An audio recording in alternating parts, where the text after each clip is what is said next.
Hi అండి అందరికీ. Welcome back to our channel Srirekha CS family. అవునండి, మీరు చూస్తుందైతే నిజమే. ఇప్పుడైతే మనం బెల్లం తయారు చేసే దగ్గరికైతే వచ్చేసాం. వీళ్ళైతే ఈ బెల్లాన్ని ఇలా తయారు చేస్తారండి. మొత్తంగా షుగర్ కేన్ జ్యూస్ అయితే తీసుకొని, దాన్ని పెద్ద పెద్ద ప్యానెలుంటాయన్నమాట. అందులోకి ట్రాన్స్‌ఫర్ చేస్తారు. అందులో పెట్టి దాన్ని ఆల్‌మోస్ట్ 4-5 అవర్స్ వరకు బాగా బాయిల్ చేస్తే, దానికొక తీగ పాకం ఒకటొస్తుందండి. ఆ పాకాన్ని బట్టి వీళ్ళు దాన్ని స్విచ్ ఆఫ్ చేస్తారు.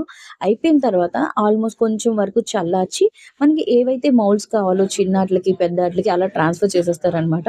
సో, మన బెల్లం అయితే రెడీ అయిపోతుంది. ఎలాంటి కెమికల్స్ అయితే యూజ్ చేయకుండా నీట్‌గా, చక్కగా వీళ్ళైతే ఈ బెల్లం తయారు చేసే విధానాన్నయితే ఫాలో అవుతున్నారు.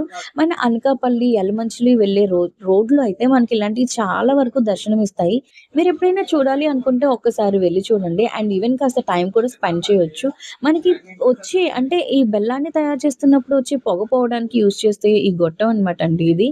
అవుట్‌లెట్ అనమాట. పొగంతటిని బయటికి పంపిస్తోంది. ఇక్కడ వాళ్ళు కూడా చాలా కలివిడిగా మాట్లాడారండి. ఈ ప్రాసెస్ అంతటి గురించి అయితే మనకు చాలా బాగా ఎక్స్‌ప్లెయిన్ చేశారు.